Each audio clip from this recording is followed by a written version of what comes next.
Welcome back to Hope is Kindled, the podcast that invites you to pause, to reflect, and to rediscover the power of great books to illuminate your own life. Today we step away from the clamor of modern life. We step into the woods, into silence, into a cabin beside a still pond where one man went to live, not in exile, but in pursuit of clarity. The book is Walden, and the man is none other than Henry David Thoreau. If you've ever felt lost in distraction, pulled in too many directions, or unsure whether your life is truly your own, then this episode is for you. Published in 1854, Walden is Thoreau's account of 2 years, 2 months, and 2 days spent living in a small cabin he built near the shores of Walden Pond in Concord, Massachusetts. He lived simply, growing his own food, reading, writing, observing nature, all so he could better understand the essence of life without the noise of society. But Walden is not a how-to manual. It is a spiritual journal, a philosophical meditation, and a declaration of independence, not from a government, but from distraction, conformity, and unconscious living. As Thoreau famously wrote, "I went to the woods because I wished to live deliberately to front only the essential facts of life, and see if I could not learn what it had to teach, and not, when I came to die, discover that I had not lived." Who exactly was Henry David Thoreau? Born in 1817 in Concord, Massachusetts, Thoreau was a writer, naturalist, schoolteacher, pencil maker, abolitionist, and a man deeply rooted in the American Transcendentalist movement. He was a student of Ralph Waldo Emerson, his mentor and friend. Thoreau believed in the divinity of nature and the sacred potential of the individual soul. He wasn't trying to escape society entirely. He returned often to Concord for supplies and conversation, but he was trying to strip life down to its essentials. Thoreau believed that most people lived lives of quiet desperation, caught in cycles of debt, routine, and self-denial. Walden was his answer, proof that it was possible to reclaim agency and rediscover meaning through conscious, deliberate living. A philosophical reflection on simplicity. One of the great themes of Walden is simplicity not as asceticism, but as clarity. Thoreau writes, "Our life is frittered away by detail. Simplify, simplify." He challenges us to examine what we truly need, to separate the essential from the ornamental. For modern readers suffocated by notifications, consumerism, and productivity culture, this message remains profoundly relevant. What would happen if we paused? If we chose fewer things, but loved them more? If we stopped performing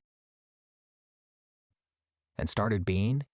As Buddhist teacher Thich Nhat Hanh later said, "Smile, breathe, and go slowly." Thoreau's cabin at Walden wasn't about escaping responsibility. It was about reclaiming presence.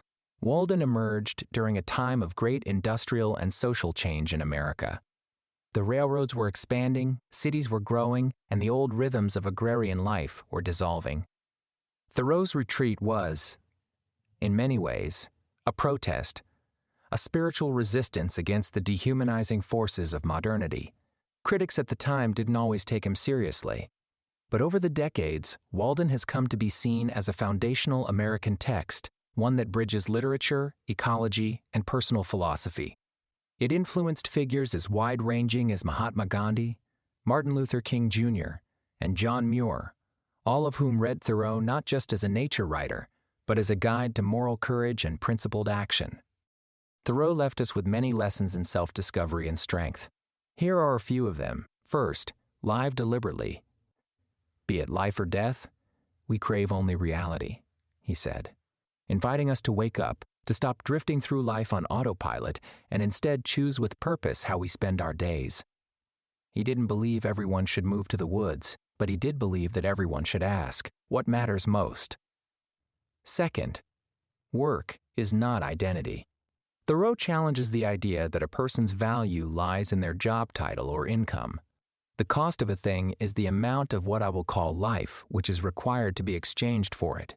His economics is not about dollars, but about life energy. What are you trading your time, your breath, your thoughts for? If it's not feeding your soul, can it be renegotiated? Third, nature is teacher. Thoreau saw nature not just as beautiful, but as sacred and instructive. He believed that observing the seasons, the birds, the stars, could reconnect us to inner wisdom.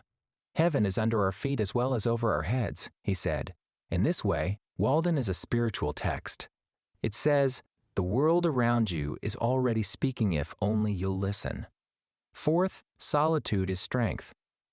Thoreau was alone, but he was not lonely. He found in solitude not emptiness, but clarity. I never found the companion that was so companionable as solitude, he said. For anyone who fears being alone or who feels like solitude is unproductive, Thoreau offers this radical idea. Solitude isn't absence.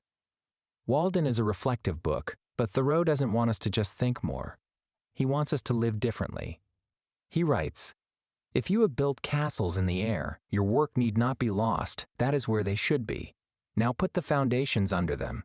In other words, dream boldly, but then act. Build, plant, simplify, choose, go outside, write the letter. End the noise. Begin again. Thoreau wrote that most people live lives of quiet desperation, but he also believed that it didn't have to be that way. You can live a life of quiet joy, of brief stillness, of chosen meaning. You don't have to go to the woods, but you can go inward. You can ask, what am I doing, and why? And how might I begin again? Simplify, not to shrink your life, but to sharpen it. Slow down, not to retreat, but to reclaim. As Thoreau reminds us, only that day dawns to which we are awake. Until next time, keep reading, keep reflecting, and keep the fire alive. We've just spent some time beside the still waters of Walden Pond with Thoreau. But next time, we trade the pond for pavement. We hit the highway. We chase the horizon. In our next episode, we'll dive into Jack Kerouac's On the Road, a book of wild hope, broken hearts, jazz, friendship, and that endless search for meaning under the wide American sky. Where Thoreau walked into the woods to confront life, Sal Paradise and Dean Moriarty take to the roads of post-war America, desperate to feel everything. We'll talk about youth, rebellion, longing, loyalty, and what it means to wander without getting lost. Until then, good journey.